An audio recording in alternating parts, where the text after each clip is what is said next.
നമ്മുടെ ബാലേന്ദ്രനാണെങ്കിൽ അലീനയെ വിട്ടിട്ട് വീട്ടിലേക്ക് വരികയാണ്.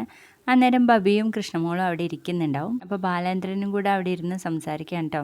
അല്ല, നിങ്ങളുടെ അമ്മ വന്നെന്ന് കേട്ടു, എന്തെങ്കിലും മാറ്റം ഉണ്ടോ എന്ന് ചോദിക്കുമ്പോൾ കൃഷ്ണമോൾ പറയും, മാറ്റം ഉണ്ടോ എന്ന് ചോദിക്കുമ്പോൾ അമ്മ അമ്മയെ പോലെ തന്നെ ഇരിക്കുന്നു. ഓ, അപ്പോൾ കൈതയ്ക്കൽ കുഞ്ഞിരാമ മേനോന്റെ മകളായിട്ട് തന്നെയാണല്ലേ തിരിച്ചു വന്നിരിക്കണേന്ന് ചോദിക്കും ബാലേന്ദ്ര കേട്ടോ. അന്നേരം ബബി ചോദിക്കും, അച്ഛൻ വല്ലതും കഴിച്ചോന്ന്. പിന്നെ കഴിക്കാതെ ഇവിടെ വന്നാൽ ചിലപ്പോൾ അതിനൊന്നും സമയം കിട്ടിയില്ലെങ്കിലോ എന്ന് ചോദിക്കുമ്പോൾ ബബി പറയും, അമ്മ എന്താ വന്നിട്ട് വാ പൊത്തി പിടിക്കോ എന്ന് ചോദിക്കുമ്പോൾ വാ മാത്രല്ലടി മൂക്ക് കൂടെ പൊത്തി പിടിക്കും എന്ന് പറഞ്ഞുകൊണ്ടിരിക്കുമ്പോൾ നമ്മുടെ കൃഷ്ണമോൾ പറയും, അച്ഛന് ഞാനൊരു ചായ ഇട്ട് തരാന്ന്. ആ, ചായ പോന്നോട്ടെ, ഞാനൊന്ന് ഫ്രഷ് ആയി വരാം എന്നങ്ങ് പറയുമ്പോൾ നമ്മുടെ ബബി പറയും, അച്ഛാ അമ്മ അവിടെ ഇരിപ്പുണ്ടേനെ, അതിനിപ്പോ എന്നതാ, എന്തായാലും കാണണം, എന്തൊക്കെ കാര്യങ്ങൾ സംസാരിക്കാനുണ്ടാവും, അതൊക്കെ സംസാരിക്കട്ടെ എന്നും പറഞ്ഞ് ബാലേന്ദ്രൻ അകത്തേക്ക് പോവാണ്. അപ്പോഴേക്കും നമ്മുടെ വൈജയന്തി വരുന്നു.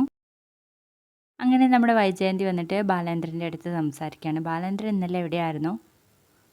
ഈ കൊളത്തൂർ പുഴ എന്ന് പറയുന്നത് അന്റാർട്ടിക്കയിലല്ലാന്ന് എനിക്കറിയാമെന്ന് വൈജയന്തി പറയുമ്പോൾ, ആ, കൊളത്തൂർ പുഴ എന്ന് പറയുന്നത് അന്റാർട്ടിക്കയുടെയും കൊല്ലപ്പള്ളിയുടെയും ഇടയ്ക്കാ എന്നങ്ങും പറഞ്ഞത് നമ്മുടെ വൈജയന്തി ചോദിക്കും, അവളെ ഇന്നലെ കൊണ്ടുവിട്ടോ അതോ ഇന്നാണ് കൊണ്ടുവിട്ടതെന്ന് ഒരർത്ഥം വെച്ച മാതിരിയെ. അതൊക്കെ ചോദിക്കാൻ നീ ആരാ? നീ ഇവിടുന്ന് കുറേ ദിവസം മുന്നേ എട്ടും പാണ്ഡവും ആയിട്ട് പോയതാണല്ലോ. നിന്നോട് ഞാൻ ചോദിച്ചോ നീ എവിടെയായിരുന്നെന്ന്? നീ ഒരിക്കൽ തിരിച്ചു വരുമ്പോ നിന്നോട് ചോദിച്ചാൽ മതിയോ നീ ആരുടെ കൂടെ ആയിരുന്നെന്ന് എന്ന് പറയുമ്പോൾ, ഞാൻ എവിടെയായിരുന്നു എന്ന് ബാലേന്ദ്രനെ അറിയത്തില്ലേ? എനിക്കറിയത്തില്ല നീ എവിടെയായിരുന്നെന്നും ആരുടെ കൂടെയാണ് ആയിരുന്നെന്നും. ഓഹോ, അങ്ങനെയാണോ? എങ്കിൽ പിന്നെ ഞാനത് പറഞ്ഞിട്ടേ ഉള്ളൂ, എനിക്കൊന്നും അറിയണ്ട എന്ന് ബാലേന്ദ്രൻ പറയുമ്പോൾ, ഞാൻ എവിടെയായിരുന്നു താമസിച്ചിരുന്നതെന്ന് ബാലേന്ദ്രൻ അറിഞ്ഞേ പറ്റുള്ളൂ. അതുപോലെ തന്നെ ബാലേന്ദ്രൻ എവിടെയായിരുന്നു എന്ന് എനിക്കും അറിയണം. എനിക്ക് പറയാൻ മനസ്സിലടി എന്ന് പറയുമ്പോൾ, അത് മനസ്സിലായി, പറയാൻ പറ്റാത്ത സ്ഥലത്തായിരുന്നെന്ന്, അതുകൊണ്ടാണല്ലോ എന്നോട് പറയാത്തേ എന്നങ്ങ് പറയുമ്പോൾ നമ്മുടെ കൃഷ്ണമോൾക്ക് അങ്ങ് ചൂടാവാൻ കേട്ടോ.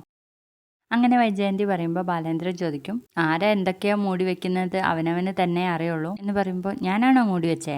അല്ല, ഞാനാണെന്ന് പറയട്ടോ ബാലേന്ദ്രൻ. ഞാൻ എന്ത് മൂടി വെച്ചെന്നാ? അന്നേരം ബാലേന്ദ്രൻ പറയും, എന്നോടല്ല, അവനവന്റെ മനസാക്ഷിയോട് ചോദിക്ക് എന്നങ്ങ് പറയുന്നത് നമ്മുടെ കൃഷ്ണമോൾക്ക് അങ്ങ് ചൂടാവുക. കൃഷ്ണമോൾ ചോദിക്കും, അമ്മയുടെ നാക്ക് ചൊറിഞ്ഞു വരുന്നുണ്ടോ? കുറെ ദിവസം മുൻപേ ആരും പറഞ്ഞു കേൾക്കാതെ കാറെടുത്ത് പോയി നല്ല പണി കിട്ടി 2 മാസക്കാലം ആശുപത്രിയിലായിരുന്നു, എന്നിട്ടുണ്ടോ അടങ്ങുന്നു? അതിനുശേഷവും പോയി. അമ്മയ്ക്ക് അന്നേരം ഭർത്താവിനെയും കുട്ടികളെയും വീടൊന്നും വേണ്ടിയില്ലായിരുന്നല്ലോ, ഇപ്പൊ തിരിച്ചു വന്നേക്കുക. ആരാ പറഞ്ഞേ ഇങ്ങോട്ട് വരാൻ വേണ്ടിയിട്ട്? ഞങ്ങൾ പറഞ്ഞോ? ഇല്ലല്ലോ. അമ്മ പോയപ്പോൾ ഞങ്ങളും പലയിടങ്ങളിൽ പോയിട്ടുണ്ടായിരുന്നു, ഞങ്ങളോടാരും ഇതുവരെ ചോദിച്ചില്ല ഞങ്ങൾ എവിടെ പോയെന്ന്. പിന്നെന്തിനാ ഇന്നലെ പോയ അച്ഛനോട് അമ്മ അങ്ങനെ ചോദ്യം ചെയ്യുന്നേ? അമ്മയുടെ വാക്കിനെ ഇപ്പൊ ഒരു വിലയില്ല, എന്തിനാ ഉള്ളതും കൂടി പോകുന്നേ എന്ന് ചോദിച്ച് കൃഷ്ണമോൾ അങ്ങ് പോകുക. അതും കേട്ട് നിൽക്കാട്ടോ ബബി. ബബി പറയും, എന്തിനാ വെറുതെ ഇങ്ങനെ സംസാരിക്കുന്നതെന്ന് പറഞ്ഞിട്ട് ബബിത അങ്ങ് പോവാട്ടോ. ആകെ ചമ്മി നാറി നിൽക്കുവാണ് നമ്മുടെ വൈജയന്തി.